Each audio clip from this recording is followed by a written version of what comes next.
রানী আপনার কাছ থেকে শুনতে চাই যে উস্কে দেওয়ার একটি প্রচেষ্টা এখানে আছে, যে কথাটি আসলে আশরাফ কাসের বললেন যে উস্কে দেওয়ার রাজনীতি সরকারের জন্য সরকার এখানে সরকারি দলের নেতাকর্মীরা সেই ফাঁদে যেন সরকার কি করে দুই দিকে। একটা হলো সরকার যদি এখানে বল প্রয়োগ করে তাহলে এই যে আওয়ামী আলমের পুলিশ যেভাবে আওয়ামী লীগের সময় আচরণ করেছিল আপনিও সেভাবে পুলিশ লাগে, ফলে এটা তখন সরকার যদি স্টেট মেশিনারি আগে যায় তখন তাকে আওয়ামী লীগ একটা মডেল আছে সেদিকে ফেলে দেওয়া হবে। আবার সরকার তো এট দ্য সেম টাইম সরকারের তো একটা পলিটিক্যাল পার্টি আছে, পার্টির নাম বিএনপি, সেইখানে ছাত্র দল আছে, সেখানে যুব দল আছে, সেখানে স্বেচ্ছাসেবক দল আছে, প্রচুর নেতাকর্মী আছে। তো তারাও তো মানুষ, তারাও তো সমাজে বাস করে। আচ্ছা দেখেন হবিগঞ্জে এনসিপি জামাত নির্বাচন করলো, এত কিছু হইলো, কখনো তো মারামারি হইলো না। ঢাকার থেকে আপনি গেলেন যাইয়া বললেন যে আপনার এই খেলা হবে স্বামী উসমানের মতো কইরা, যে সাইজ করেন, আসেন সাইজ করব। আপনি সাইজ করতে গিয়া সাইজ হয়ে আসলেন, তখন তো পরিস্থিতিটা অন্যরকম হয়ে যায়। তখন আমাদের কি বলতে হয়, অনেক লোকের দেখলাম সোশ্যাল মিডিয়াতে চাপা আনন্দের সহিত তীব্র নিন্দা এবং ক্ষোভ জানাচ্ছে।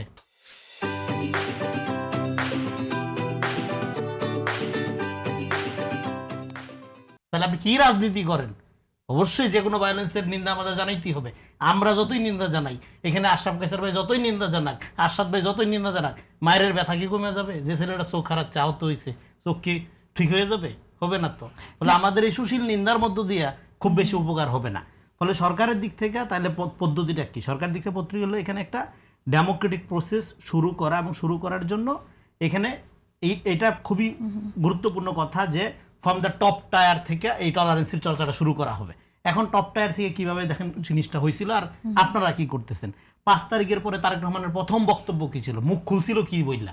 সে মুখ খুলছিল আপনার শত্রু যদি আপনার হাতে নিরাপদ না থাকে এই বিজয়ের কোনো গৌরব নেই। মানে every victory should B a moral victory. তাহলে তো এই ঘটনাটা তার যে চিন্তা, তার যে স্পিরিট, সেটার পরিপন্থী। এখন এবং তারপরে উনি কি বললো? তারপরে বলল যে এই যে ধরেন 111-এর কুখ্যাত কুশীলব যেগুলো, সেগুলো তো আমরা সব চিনি। তারেক রহমান দেশে পাড়া দেওয়ার আগেই, গণঅভ্যুত্থানের পরে যদি এদের সবগুলোকে ধরা শুরু করতো, বিএনপির নেতাকর্মীদের নির্দেশ দিত, হ্যাঁ, এদেরকে একটু মাটির সাথে মিশিয়ে দেওয়া কোনো ব্যাপার ছিল না তো। তার যারা শত্রু বা আওয়ামী লীগ যখন প্রিডিক্ট করতো যে 5 লাখ 10 লাখ লোক মারা যাবে, কোথায় সেই লাশ? তোরাগে তারা যে মিথ্যা, হ্যাঁ, তোরাগ লীগ হয়েছিল একটা, দেখলাম কয়দিন আগে। তো এই তার মানে কি? তার মানে তারেক রহমান এখানে আইসা পাড়া দিয়ে প্রথম কি বললো? শান্তি শান্তি শান্তি। তো তারেক রহমানের অ্যাটিটিউডের মধ্যে একটা কনস্ট্রাকটিভ, উনি তো আমাদের দেশ পুনর্গঠনের কলিগ একজন, উনি কোনো রাজা না বাচ্চা না। কিন্তু আমরা তো রাজা বাচ্চা দেখতে অভ্যস্ত। আমরা তো দেখতে অভ্যস্ত একজন নেতা চিৎকার করবে, একজন নেতা প্রচন্ড রকম গরম দেখাবে, একজন নেতা প্রচন্ড ম্যাসকুলিন হবে। আমরা তো এরকম সোবার একজন নেতা দেখতে পছন্দ করি না, অভ্যস্ত না আমরা। এই জন্য তারেক রহমান এই অরাটাকে এখানে আমাদের নতুন করে রিলার্ন করতে হচ্ছে।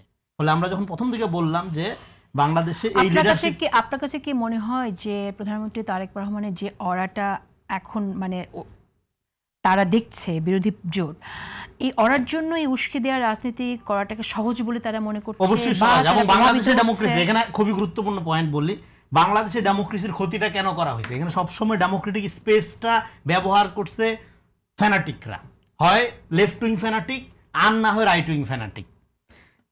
স্পেসটা ব্যবহার করার মধ্য দিয়ে তারা সবসময় বাংলাদেশ বিরোধী রাজনীতিকে এখানে প্যাট্রোনাইজ করছে। এই যে যেমন ধরেন এখন বামপন্থীরা যে সমস্ত কথাবার্তা বলে, দেখুন মার্কিন চুক্তি নেই, সরকারকে যেভাবে চাইবা, এই সরকার কি মার্কিন তারেক রহমান বলে নাই লন্ডন থেকে যে আপনারা এমন কোনো চুক্তি করবেন না যেটা দীর্ঘমেয়াদী দেশকে, জাতীয় ভাগ্যকে প্রভাবিত করে? তখন তারেক রহমানকে জুলাই বিরোধী, গাদ্দার, হেন তেন কত কিছু বলা হয়েছে। তো এখন এই সরকার এটা করলো, এবং এই চুক্তিটা শুধু বাংলাদেশের ব্যাপারে করছে আমেরিকা না, এটা আমেরিকার ফরেন পলিসির পার্ট, এবং এটা নিয়ে একটা মামলা চলতেছে। এটা কিন্তু এক্সিকিউটিভ আমেরিকা যে কইরা ফেলতে পারবে বাংলাদেশের ব্যাপারে, অন্যান্য দেশের ব্যাপারে ওভারনাইট, ব্যাপারটা এরকম না। তো কিন্তু এটা নিয়ে একটা ন্যারেটিভ তৈরি করার চেষ্টা করা হচ্ছে। ফলে এখানে আমি দেখতে পাচ্ছি একটা লেফট উইং এবং রাইট উইং এর অদ্ভুত রাষ্ট্রবিরোধী পজিশন একাকার হয়ে যাওয়ার ফলে এখানে বিএনপি আসলেই খুব দুর্বল অবস্থায় আছে। কারণ হলো তারা প্রত্যেকে লেনিনিস্ট পার্টি, লেনিনিস্ট পলিটিক্স করে, তারা প্রত্যেকে রাষ্ট্র ভাঙিয়া বিপ্লব করতে চায়। ফলে এই যে একটা অ্যানার্কিস্ট পলিটিক্যাল টেন্ডেন্সি, যেটার কারণে এখানে কখনোই বাংলাদেশ পন্থা বা ডেমোক্রেটিক ধারাকে মূল ধারা করা হয়নি। 2 নাম্বার, বিএনপি কোনো মতাদর্শীপন্থী দল না, এটা একটা মূল্যবোধপন্থী দল, ভ্যালু বেসড পলিটিক্স করে। এখন ভ্যালু বেসড পলিটিক্স করতে হয় কাদেরকে দিয়ে? পার্সন উইথ ভ্যালুজ দ্বারা। কিন্তু দুর্ভাগ্যজনক হলো বাংলাদেশে ভ্যালুজ বেসড পার্সন খুব বেশি নেই, হাতে গোনা 2-4টা, বেশিরভাগই চোর বাটপার। তো ফলে ভ্যালু বেস পলিটিক্সটা নানাভাবে হোঁচট খায়। এই হোঁচট খাওয়ার খেসারতটা পার্টি হিসাবে বিএনপিকে দিতে হয়, জিয়া পরিবারকে দিতে হয় মোটা দাগে, আর এর অপরচুনিটা এটার সুফলটা অপরচুনিস্টরা নেয়। এই যে দুর্বল লোকরা ভ্যালু বেস পলিটিক্স করে, ফলে এখন এটা সমাধান হইলো, তাহলে সরকার যদি বল প্রয়োগের দিকে যায় তাহলে সরকার হবে ফ্যাসিস্ট। ধন্যবাদ, ধন্যবাদ। আবার যদি আসাদ মাহমুদ আবার সরকার যদি পলিটিক্যালি এটা মোকাবেলা করে তাহলে সরকার হয়ে যাবে, আচ্ছা বিএনপি একটা আওয়ামী লীগ হয়ে যাচ্ছে, তাহলে সরকারকে এখানে কি করতে হবে? তাহলে সরকারকে এখানে যেটা করতে হবে, এটা পলিটিক্যাল প্রসেসকে ইনিশিয়েট করতে হবে, এবং যে দলের কোনো রাজনীতি নাই, ন্যারেটিভ এবং বয়ানের মধ্য দিয়ে সোশ্যাল এই ফ্যাব্রিকটাকে নষ্ট করার যে চেষ্টা করতেছে, এটাকে কালচারালি রিএস্টাবলিশ করতে হবে, এবং আমাদের একটা কাউন্টার কালচার লাগবে।